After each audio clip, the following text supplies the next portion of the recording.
Hey guys, tonight's journey is called Medieval Weddings Were Stranger Than You Think. In a world of stone churches, flickering candlelight, and tightly bound communities where tradition shaped every moment of life, what were weddings truly like in the Middle Ages? Beyond the music and celebration, beyond the feast and ceremony, what customs and rituals made medieval marriage so very different from what we imagine today? Before we begin, make sure you're subscribed to the channel. Most of you watching aren't subscribed yet, and it truly helps this small channel grow. And I'm always curious. Right now, as you're listening in the quiet of the night, which city are you watching from? Let me know in the comments below. Now, dim the lights, settle into your pillow, and let's step softly into a medieval wedding ceremony. Before we step fully into the ceremony, let's begin slowly. Take a gentle breath in and let it drift out again. Allow the modern world to soften. The glow of screens fades. The quiet hum of electricity disappears. In its place, stone walls rise, wooden beams stretch overhead, and somewhere in the distance, a church bell echoes across a small medieval town.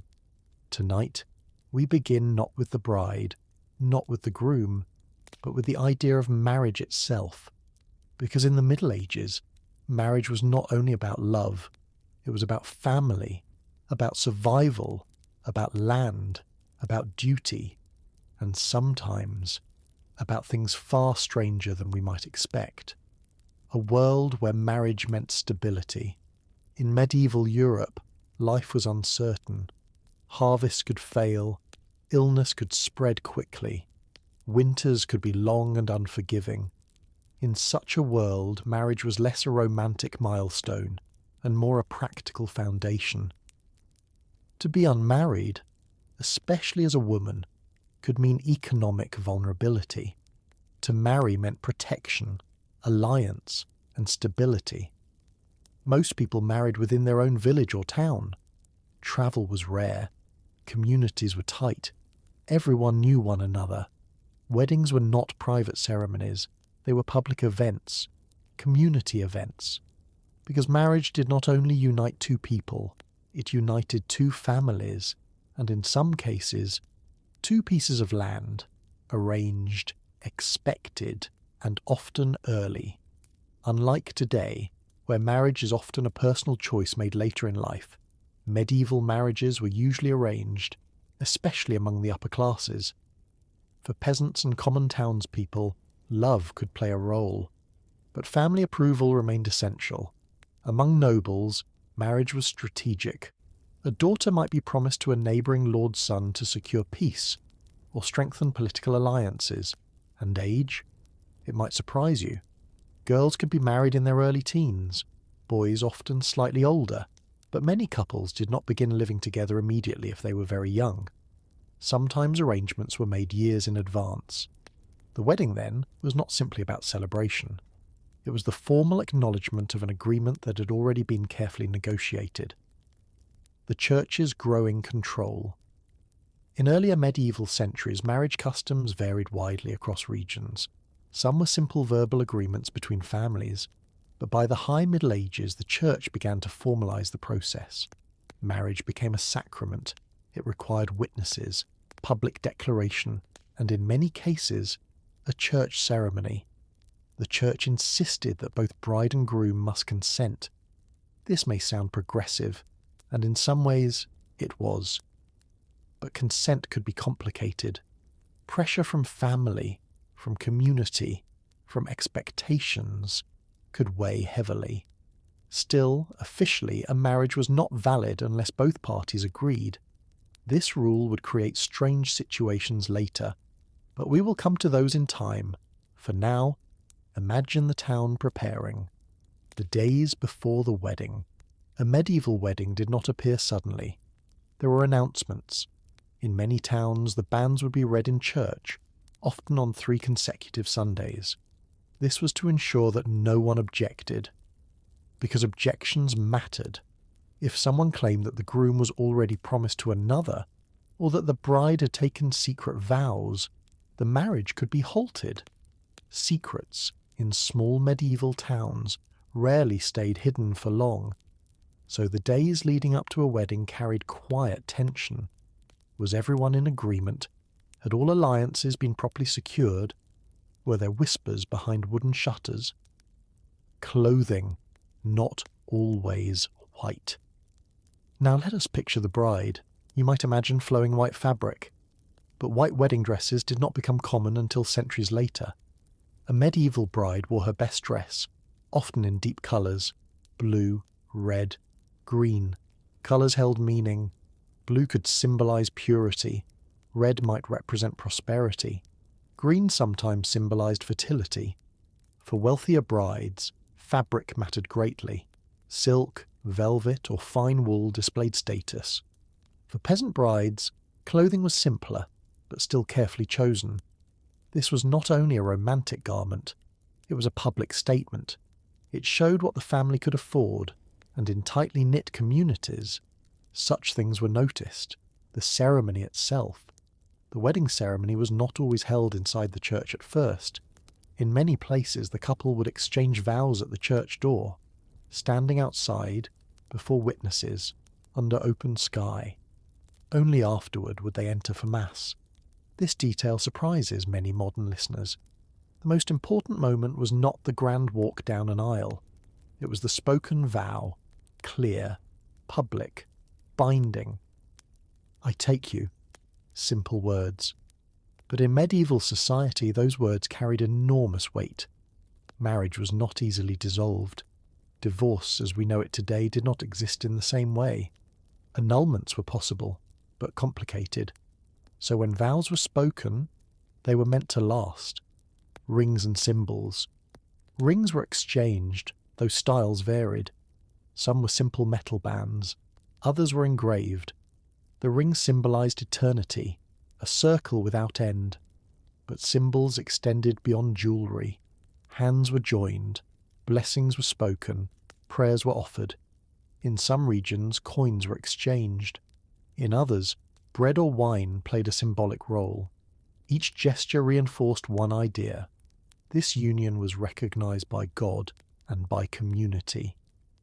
And yet, there was more. If medieval weddings ended here, with vows and blessings, they would seem familiar, almost ordinary. But what happened after the ceremony? What traditions followed?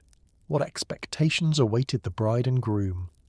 That is where things begin to feel stranger. For now, we pause before the feast, before the music, before the wedding night. Because even in this quiet moment, standing at the church door, medieval marriage was already different from what we imagine. It was less about personal happiness, more about structure, less about individual dreams, more about shared obligation. And yet, within those stone walls, real human emotions still existed. Nervousness, hope, uncertainty. A bride adjusting her sleeves, a groom clearing his throat, family members watching closely. The bell rings, the vows are spoken, and the town witnesses the beginning of something that is both sacred and deeply practical. The vows have been spoken. The church door slowly closes behind the couple, and outside, the town begins to move. Take a slow breath in and let it drift out. The serious stillness of the ceremony gives way to something warmer now, more lively, more human. Because in the Middle Ages a wedding was not complete without a feast, and the feast was not optional, it was expected. The walk to the celebration. After the church ceremony, the bride and groom did not simply disappear into private celebration. They were escorted. Family members gathered around them. Friends followed. Children ran ahead. In some towns, musicians played simple instruments, fiddles, flutes, small drums. The sound would echo through narrow streets, bouncing gently off stone walls. Everyone knew what was happening. A wedding meant food, and food in the medieval world was precious. The entire community often attended, especially in villages. The celebration might take place in a great hall, a barn cleared for the occasion, or even outdoors if the weather allowed. For wealthier families, long wooden tables were set inside manor halls, lit by torches and candles. For peasants, the setting was simpler, but the joy was no less real. Food, a display of status. The feast was more than a meal, it was a statement. What was served revealed the family's wealth and generosity. For peasants, the menu might include thick bread, stewed vegetables, roasted chicken if they were fortunate, ale brewed locally. For wealthier families, the spread could be elaborate. Roasted meats, pork, beef, sometimes venison, pies filled with spiced fillings, fresh cheeses, honeyed cakes, wine brought from distant regions. In noble households, presentation mattered. Large birds might be served whole. Spices, expensive and imported, signalled status. To serve cinnamon or pepper was to show influence and connections. Food, in this world, was power. And at a wedding feast, that power was on display. Music and dancing. Once plates were filled and cups raised, music began in earnest. Not refined orchestras, but lively, earthy sounds. Fiddles scraped gently, pipes trilled, drums kept a steady rhythm, dancing followed. Circle dances were common, groups holding hands, moving in simple patterns. The bride and groom often led the first dance, but unlike modern weddings, there was no carefully rehearsed choreography. It was communal, laughter mixed with music, boots tapped against wooden floors, and yet, even in this celebration, certain traditions might surprise you. The public nature of marriage. In medieval society, marriage was not a private contract between two individuals, it was public property. Everyone had witnessed the vows, everyone now witnessed the celebration, and sometimes that public involvement extended further than we might expect. In some regions, guests accompanied the couple not only to the feast, but later toward the bridal chamber. But we will approach that slowly. For now, imagine the hall filled with warmth. Candlelight flickers against timber beams. The scent of roasted meat hangs in the air. Voices rise and fall in waves of conversation. A grandmother smiles from her bench. A child sneaks an extra piece of bread. The groom's friends clap him on the back. There is joy here, but also expectation. Gifts and dowries. Marriage was rarely without financial exchange. A dowry, property or goods brought by the bride, was often central. This could include linen sheets, furniture, livestock, coins, even land.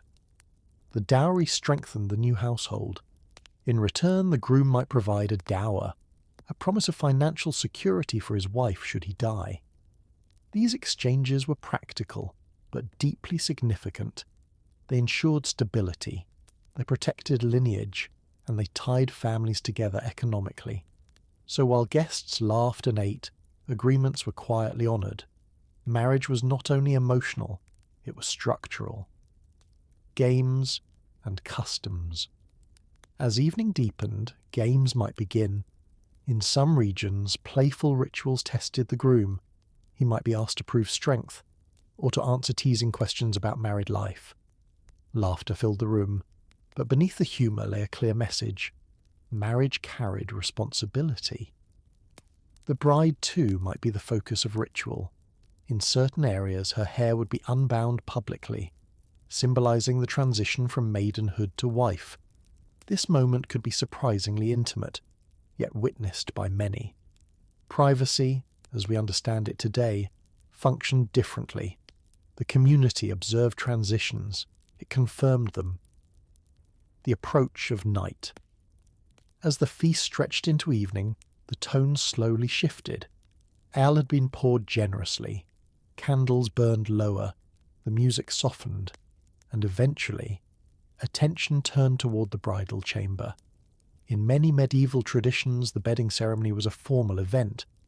Guests would escort the bride and groom to their chamber, sometimes singing, sometimes laughing, sometimes offering advice, both serious and teasing. This moment may feel strange to modern ears, but it was not meant as intrusion. It was meant as confirmation.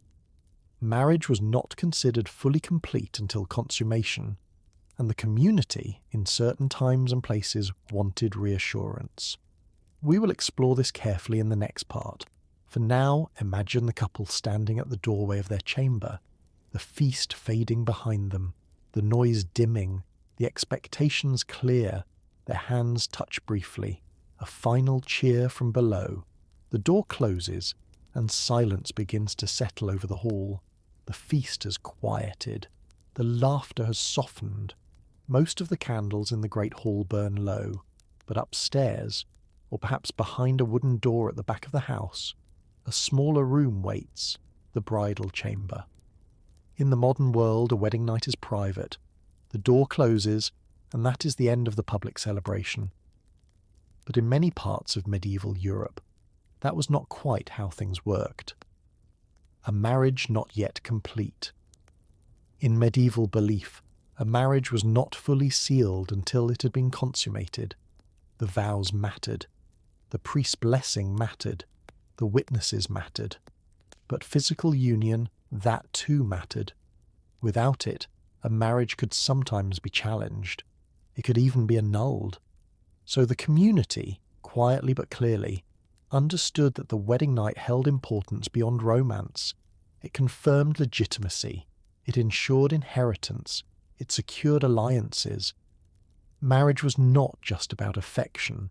It was about continuity. And so, the transition to the bridal chamber was often marked by ritual. The procession to the chamber. Imagine the couple rising from the long wooden table. Guest notice.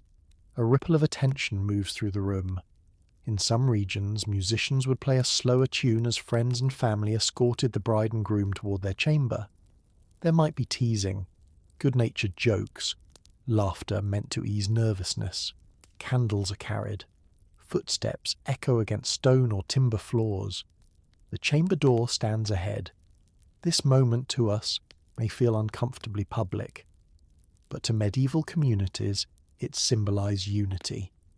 The couple was not disappearing into secrecy. They were stepping into the next phase of life, witnessed and supported by their people. The bedding ritual. Once inside the chamber, customs varied. In some areas, close family members helped prepare the bed.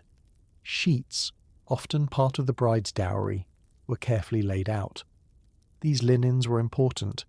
They represented wealth, preparation, and domestic skill. In certain traditions, the bride's veil would be removed publicly before she entered the bed. This act symbolized her transition from maiden to wife. Guests might remain briefly. Prayers could be spoken, blessings offered. Then, gradually they would leave, sometimes closing the door behind them with a final cheer. But not always. In some regions, particularly in earlier medieval centuries, witnesses might remain just outside, listening, not intruding physically, but ensuring the union was completed. To modern ears, this feels startling. But remember, medieval life was lived collectively. Privacy, as we define it today, was rare.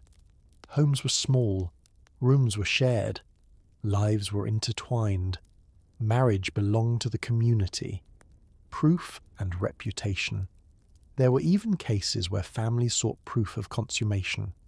In certain noble households, the blood-stained sheet, believed to confirm the bride's virginity, might be displayed the following morning. This tradition was not universal. It varied by region and class, but where it existed it carried heavy weight.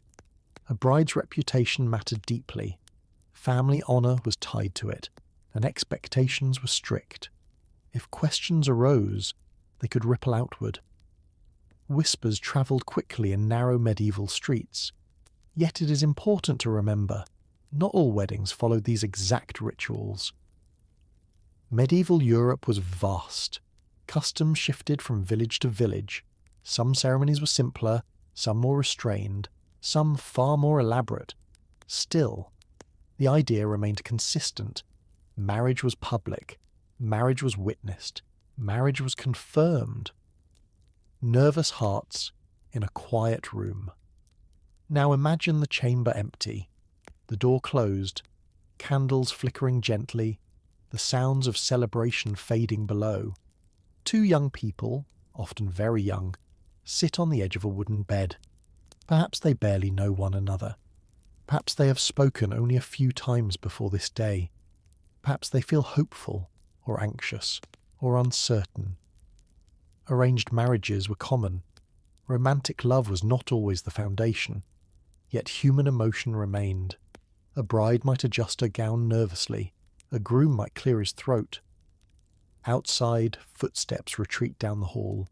Silence grows, and within that silence, the reality of married life begins. Marriage beyond romance. It is easy to imagine medieval weddings as harsh or unfeeling, but that would not be entirely true. Love did exist. Affection grew over time. Shared labour, shared hardship, shared children. These built bonds. The difference lay in expectation. Marriage was not primarily about personal fulfillment. It was about duty, about partnership in survival, about producing heirs, about maintaining stability in uncertain times. The wedding night symbolized the beginning of that partnership, not just emotionally, but physically, socially, economically. And so it carried weight. More weight than perhaps we feel today. Morning after, as dawn approached, the chamber would grow pale with early light. Roosters might crow outside. The hall below would slowly stir. In some traditions, friends returned playfully the next morning. Jokes were made. Breakfast was shared. The new couple emerged not as bride and groom, but as husband and wife. Their status had changed overnight, subtly, but permanently. Take another slow breath. We have stepped gently into one of the strangest aspects of medieval weddings, a time when privacy meant something different, and when community involvement extended even into the most intimate moments. Morning has arrived in our medieval town. The wedding feast has ended. The vows have been spoken. But not every medieval wedding moved so smoothly, because in a world where marriage was public, where families were deeply involved, and where the church watched closely, sometimes things went wrong. The reading of the banns before most medieval weddings, an announcement was made in church. This was called the reading of the banns. For 3 Sundays in a row, the priest would declare the names of the couple and their intention to marry. This gave the community time to speak up. If anyone knew of a reason the marriage should not happen, this was their moment.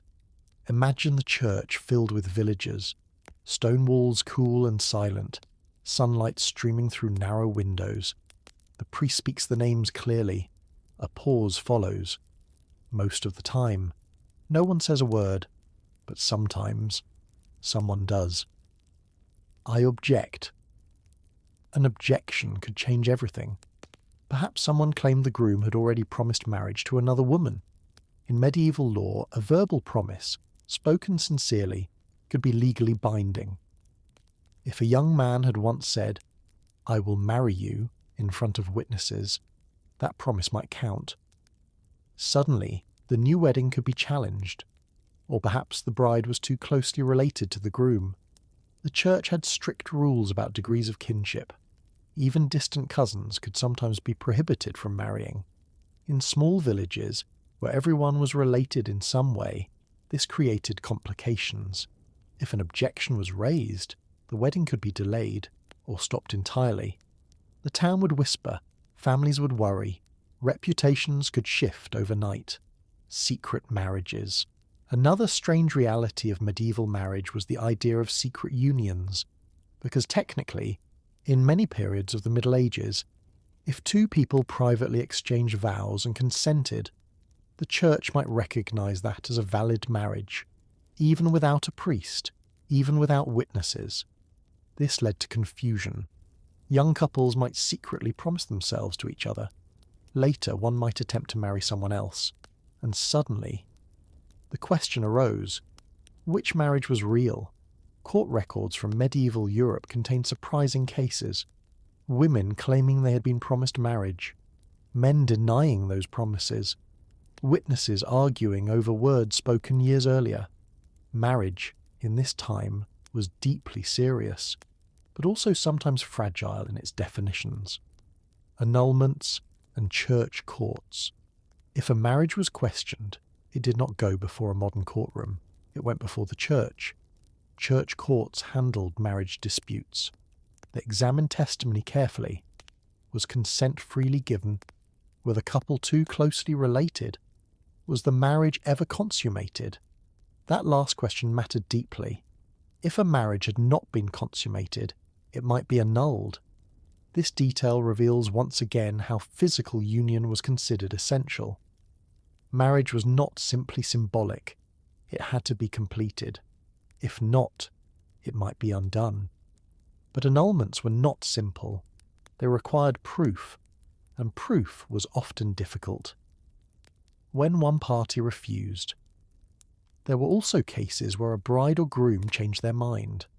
Perhaps under pressure they had agreed publicly, but privately they resisted. If one person refused to live as husband or wife, disputes could grow. Some marriages remained legally intact, but emotionally distant. Separation was possible in rare cases, but remarriage was complicated. For women especially, options were limited. Marriage defined status. Without it, survival could become difficult. And so, many endured arrangements they had not chosen freely. The weight of expectation. It is easy to imagine medieval weddings as purely romantic or purely harsh. In truth, they were both human and structured. Young couples stood at the centre of enormous expectation. Family alliances, economic stability, religious duty, all resting on their vows. If something faltered, if doubt crept in, the consequences could ripple far beyond the couple.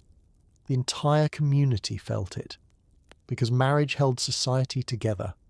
Without strong family units, survival in a harsh medieval world became uncertain. A wedding stopped at the door. Imagine for a moment, standing once more at the church entrance, the bride in her deep blue gown, the groom adjusting his sleeves, the priest ready to begin. Suddenly, a voice from the crowd, a quiet but firm claim. The ceremony pauses. The church grows still. The bell outside remains silent. The wedding may not proceed today. In that moment, the strange reality of medieval marriage becomes clear. It belonged to everyone, not just the couple. The wedding has been announced. The vows have been spoken. The feast has faded into memory. But in the medieval mind, marriage was never just about law or religion. It was also about luck. And luck, in the Middle Ages, was something people did not take lightly. Because life was fragile. Crops failed. Illness spread without warning. Storms destroyed homes in a single night. So when two people married, they wanted every possible blessing, and they feared every possible curse. Choosing the right day. Not every day was considered suitable for a wedding. Certain seasons were preferred.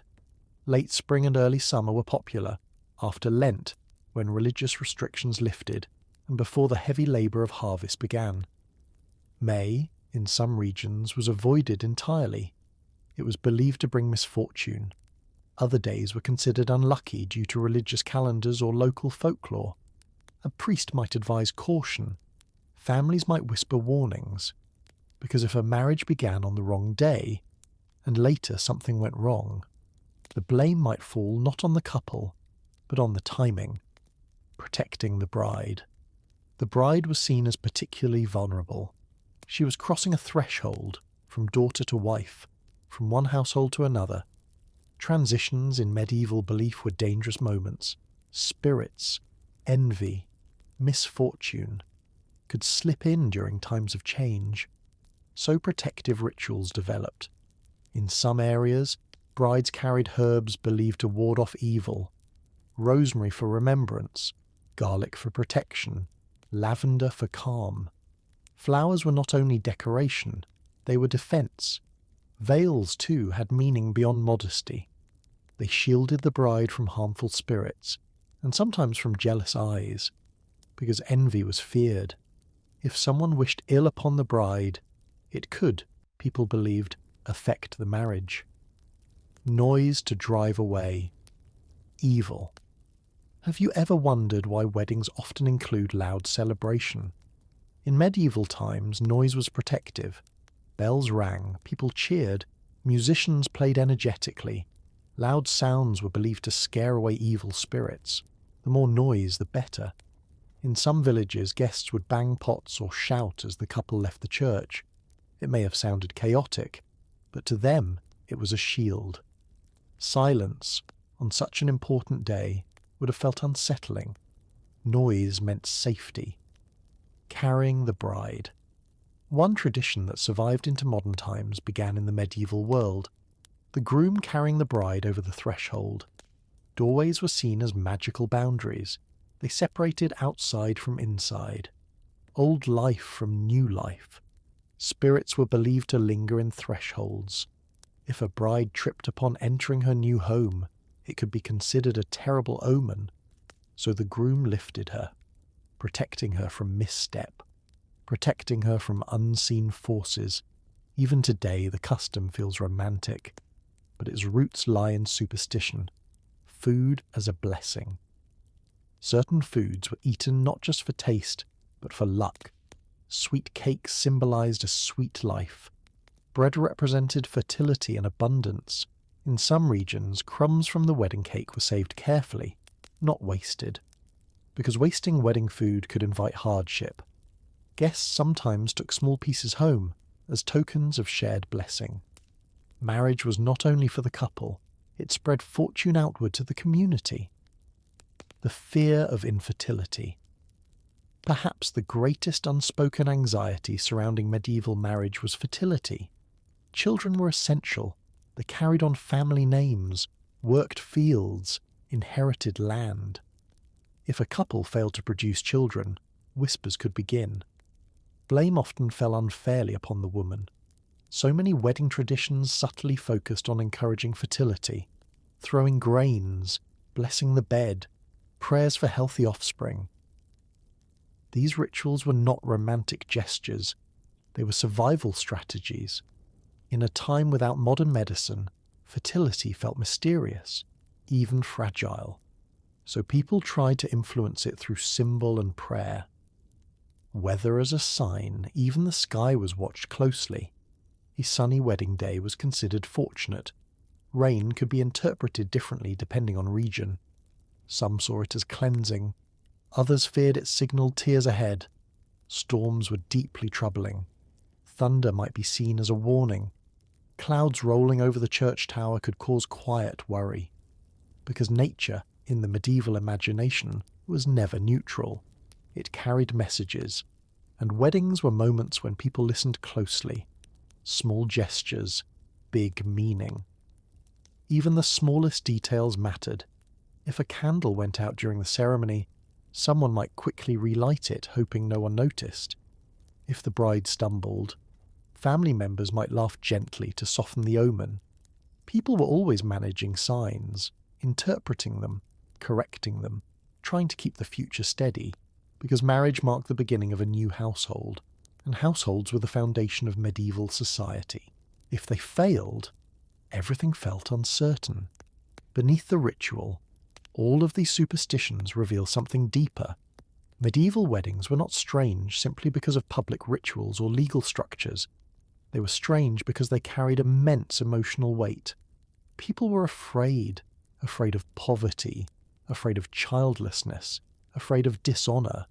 So they layered the day with protection, with symbols, with prayers, with noise and flowers and careful steps. Underneath the celebration, there was vulnerability. Two young people stepping into a life that could be difficult. Two families hoping fortune would favor them. A community investing hope into a single union. So far we have wandered through candlelit churches, crowded feast halls, and quiet bridal chambers. But medieval Europe was not one single world. It was many worlds layered together. A peasant bride rising before dawn in a small timber cottage, and a noble woman preparing for marriage inside a stone castle. lived very different lives, and their weddings too felt very different. Yet beneath the differences, some strange similarities remained. The peasant wedding. Let us begin in a village. Small houses with thatched roofs, smoke curling slowly from chimneys, fields stretching beyond wooden fences. Most people in medieval Europe were peasants. Their weddings were modest, but meaningful. There were no silk gowns, no imported spices, no grand stone halls. Instead, there was community. The bride might wear her best woolen dress, carefully saved for special occasions. Perhaps it had been worn before. Perhaps it would be worn again. Clothing for peasants was practical. The feast would likely take place outdoors or inside a cleared barn. Neighbours contributed food. One family brought bread, another brought cheese, someone else provided ale. Weddings were shared efforts, because survival itself was shared. There might be dancing in the open air, children running barefoot through grass, laughter rising freely into the evening sky. It was simple, but it was real. And the rituals, vows, blessings, the bedding ceremony still held importance. Even without wealth, marriage carried weight. The noble wedding. Now let us move into a castle hall. Stone walls thick and cold, long wooden tables stretching beneath banners. Here, weddings were not only personal, they were political. A noble marriage could shift alliances between regions. It could secure peace after conflict. It could join two powerful families. Negotiations often began long before the bride and groom met. Land was discussed. Titles were considered. Dowries were carefully calculated. The bride's gown would be elaborate. Rich fabrics, silk, velvet, perhaps embroidered with gold thread. Jewellery displayed openly. This was not subtle. It was a statement of wealth and influence. Guests might include other nobles from distant lands. Feasts could last several days. Exotic foods appeared. Musicians entertained long into the night. But beneath the splendour, the purpose remained serious. Marriage was strategy. Marriage was power, age and expectation. Among nobles, brides were sometimes even younger than peasant brides. Because political alliances were urgent, a girl might be promised at childhood and married soon after reaching adolescence. Yet even in peasant life, early marriage was common. Life expectancy was shorter. People entered adulthood quickly. Childhood, as we define it today, was brief. Marriage marked the beginning of full responsibility, and that responsibility arrived early. Love across classes. It is tempting to assume that peasant marriages were warmer and noble marriages colder. But reality was more complex. Some noble couples developed deep affection over time. Some peasant marriages were strained by hardship. Love was not guaranteed by wealth or simplicity. It grew, or did not grow, through shared experience. Working fields together, managing estates together, raising children, facing illness, enduring winter. Marriage was less about initial romance and more about endurance. The strange similarity.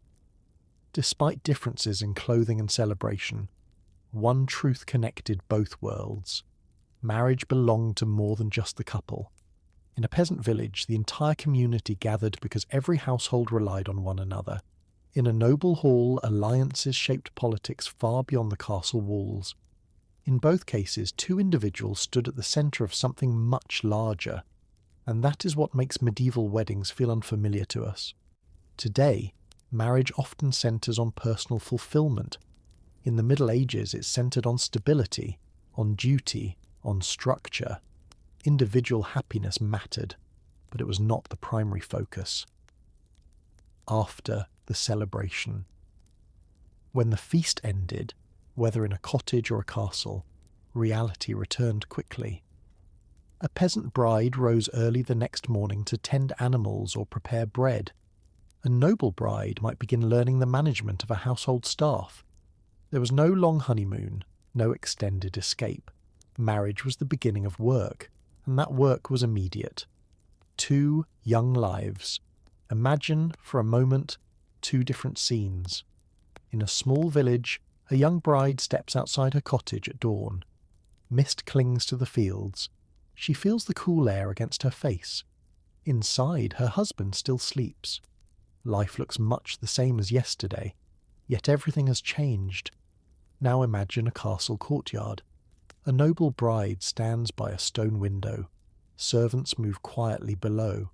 She gazes across unfamiliar land, her new home. She too feels the weight of change. Different worlds, same transition, both stepping into responsibility, both stepping into expectation. In the medieval world, marriage was not simply a romantic partnership.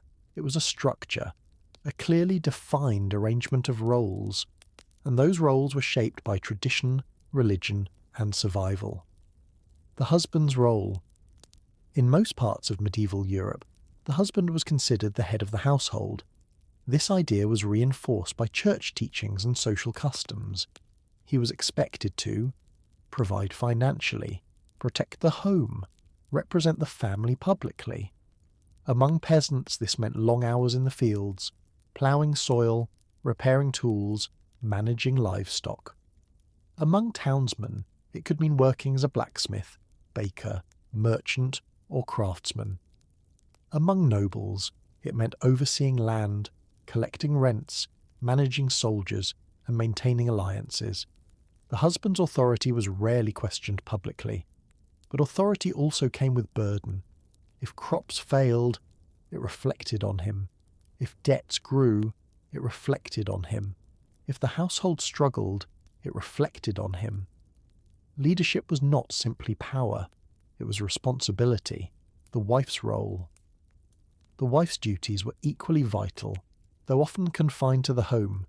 She managed domestic life, cooking, cleaning, spinning wool, making clothing, raising children. In peasant households, wives also worked in the fields.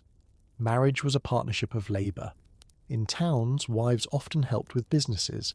A baker's wife might knead dough. A merchant's wife might manage accounts.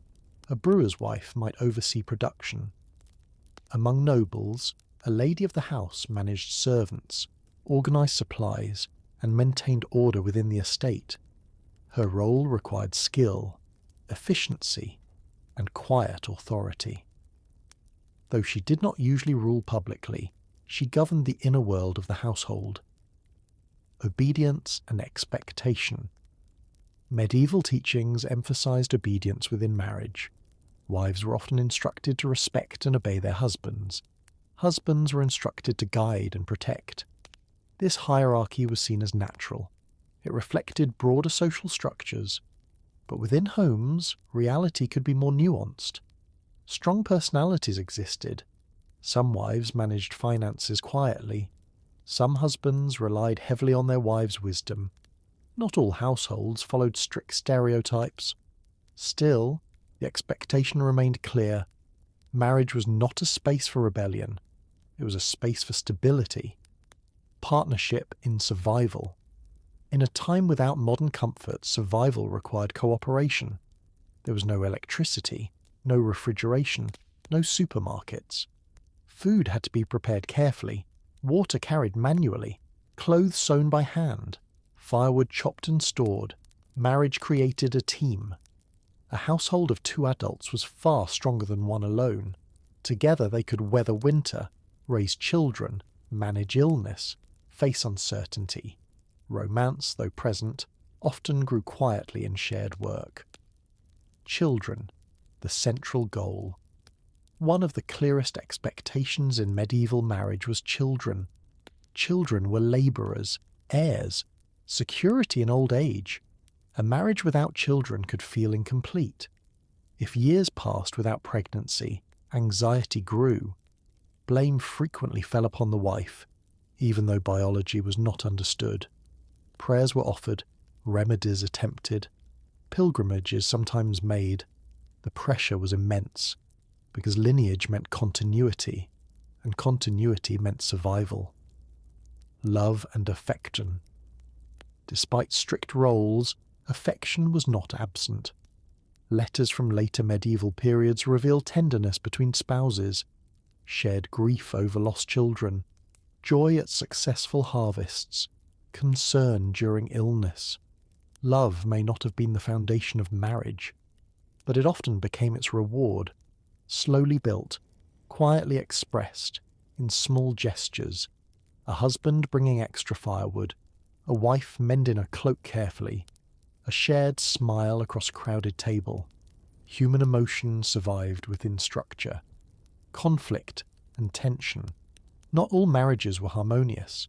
Disagreements occurred, tempers flared, church courts sometimes heard complaints of mistreatment. Separation, though rare, was possible in extreme cases. Yet divorce as we understand it today did not exist widely. Marriage was meant to endure, and so many couples learned to adapt, to compromise, to coexist. A life defined by duty. For modern listeners, medieval marriage can feel restrictive. Individual freedom was limited. Choices were shaped by family and community. But within that framework, people carved out meaning. They laughed, they worked, they aged together. Marriage was not a fairy tale, nor was it purely grim. It was practical, structured, human, and deeply connected to the survival of society itself. Imagine for a moment a quiet medieval evening. A small fire burns in a hearth. A husband repairs a tool. A wife spins wool beside him. Children sleep in a shared bed. Outside, the wind moves gently through the village. The wedding day is long past. What remains is partnership, routine, shared life. And in that shared life, meaning slowly grows. The wedding bells have long since faded. The feast is only a memory. Years may have passed. Because in the medieval world, marriage did not always end in old age together. Life was fragile. Illness came suddenly. Infections spread quickly. Childbirth was dangerous. Wars interrupted peace. And so, for many couples, marriage ended not by choice, but by death. A shorter life. Life expectancy in the Middle Ages was lower than today. Not everyone died young. Many lived into their 50s or beyond. But disease and hardship were constant threats. A simple wound could become fatal. A fever could take someone in days. For women, childbirth carried real risk. A bride might become a widow in her 20s. A husband might lose his wife before their children were grown. Widowhood was not rare. It was woven into medieval life, the widow's position. For a woman, widowhood could bring both vulnerability and unexpected independence. If her husband left property or land, she might inherit a portion, known as her dower. This gave her financial support. Some widows managed businesses, ran farms, supervised estates. In towns, widows often continued their husband's trade. A brewer's widow might continue brewing. A merchant's widow might manage shop accounts. In some cases, widowhood gave women more authority than marriage had. They could sign contracts, make decisions independently. But this depended on class and circumstance. Without property or family support, a widow could struggle deeply. Marriage had been protection. Without it, survival could become uncertain. The widower's role, widowers too faced change. A man who lost his wife often remarried quickly, especially if young children needed care. Domestic work was constant. Cooking, cleaning, managing the household. These were not small tasks. Marriage provided stability. Without it, daily life became harder. For noble widowers, remarriage could also restore alliances or strengthen power. For peasants, it restored practical partnership. Grief existed, but life moved quickly. Mourning rituals. Medieval mourning was public and ritualized. Black clothing was worn by wealthier families. Funerals were attended by the community. Prayers were said for the soul of the departed. Candles were lit. Church bells rang. Death was not hidden away in hospitals. It occurred at home. Family members witnessed final breaths. Children grew up familiar with mortality. Marriage vows had promised until death, and death was close enough to feel real. Remarriage, practical and common. Remarriage was not considered betrayal. It was practical. A widow might remarry to secure protection. A widower might remarry to restore domestic balance. Second marriages were common. Sometimes third marriages. Life moved forward. The medieval mindset accepted this cycle. Birth, marriage, death, marriage again. It was not cold, it was necessary. Love after loss, yet even within practicality, emotion lived. Some letters and records show genuine grief. A widower commissioning prayers for his wife's soul. A widow choosing not to remarry, preferring independence. A surviving spouse keeping a small token, a ring, a cloth, a memory. Love did not vanish with structure. It simply lived inside it. And loss, when it came, left space behind. A quiet scene. Imagine a medieval cottage at dusk. A widow sits beside the hearth. The fire is low. Children sleep nearby. Her husband's tools still hang by the wall. Life continues, but it is different now. Or imagine a nobleman walking alone along castle walls. His wife's chamber stands quiet. Servants move gently, speaking in lowered tones. The wedding day feels far away, yet its promise has been fulfilled. Until death. Marriage as a chapter. In the Middle Ages, marriage was not always a single lifelong story. For many, it was one chapter among several, each chapter shaped by circumstance, by fate, by survival. The idea of marrying only once for love and companionship was not universal. Marriage was flexible in its endings, but its beginnings were always marked with ceremony, with vows, with hope. We have walked through vows and feasts, through candlelit chambers, through grief and widowhood. But not everyone in the medieval world married, and in a society built so strongly around marriage, to remain single could feel unusual, sometimes chosen, often not, and sometimes quietly powerful. A world built for couples. Medieval society expected marriage. It structured life around it.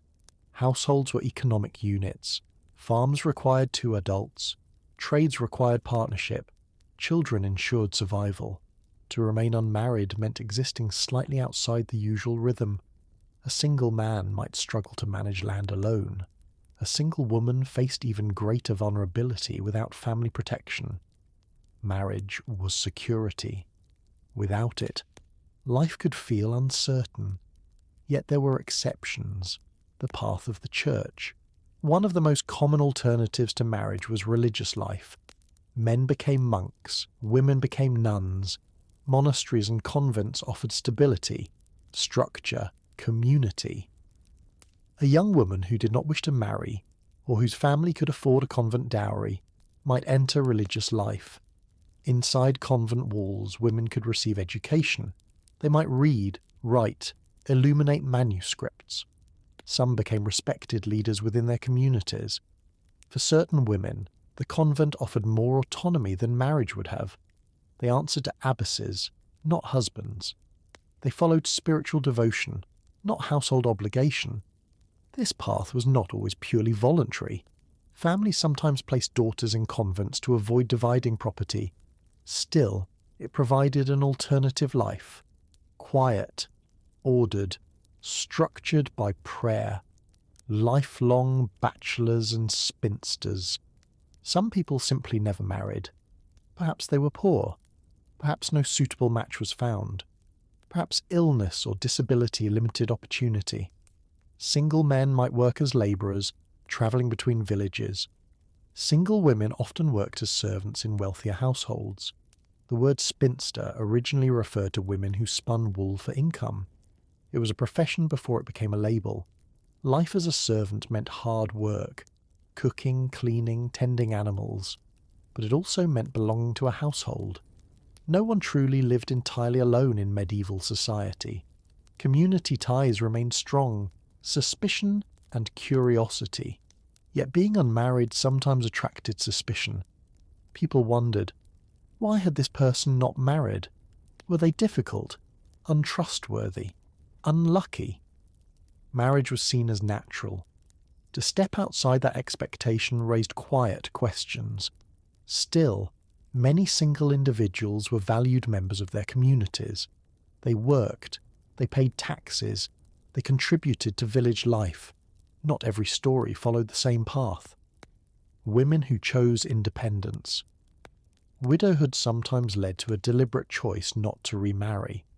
A widow who inherited property might decide she preferred independence. Remarriage would place her back under a husband's authority. Remaining single allowed her to control land and finances. Some widows became strong figures within towns. They negotiated contracts. They supported children alone. They carved space for themselves in a world built for couples. Their lives were not common, but they were possible. Friendship and quiet. Companionship. Even outside marriage, companionship existed. Unmarried siblings might share a household, friends might live together, extended families often lived under one roof. Loneliness, as we imagine it today, functioned differently. Community life meant constant interaction. Work was shared, meals were shared, stories were shared. Marriage was central, but it was not the only form of connection. A different kind of life. Imagine a medieval nun rising before dawn, cold stone floors beneath her feet, soft candlelight in a chapel. Her life is quiet, predictable, structured around prayer. No wedding feast, no bridal chamber, no children, but perhaps peace. Now imagine a village woman who never married. She spins wool by the fire, helps neighbours with harvest, attends weddings as a guest, not a bride. Her life is smaller in the eyes of society, but still full of daily meaning. Not every life followed the same script. Even in a world that expected marriage, some stories unfolded differently. Marriage as the norm, not the rule. The medieval world revolved around marriage, but it did not entirely exclude those outside it. Some found freedom, some found hardship, some found quiet acceptance. The wedding bells did not ring for everyone, yet the rhythm of village life continued. Take one final slow breath in and let it drift out gently. We have walked through candlelit churches, crowded feast halls, quiet bridal chambers, fields at dawn, castle courtyards, and even monastery corridors. Now, as our journey comes to a close, let us step back. Why do medieval weddings feel so strange to us? Why do their customs, public bedding ceremonies, arranged alliances, protective superstitions, seem so distant from modern love stories? The answer lies not in romance, but in survival. Marriage was not just personal. Today, marriage is often centred on individual happiness, personal choice, romantic connection, shared dreams. In the medieval world, marriage was different. It was infrastructure. It held society together. Without strong households, there was no stable village. Without stable villages, there was no stable kingdom. Marriage created workers for the fields, heirs for estates, alliances between families, care for the elderly.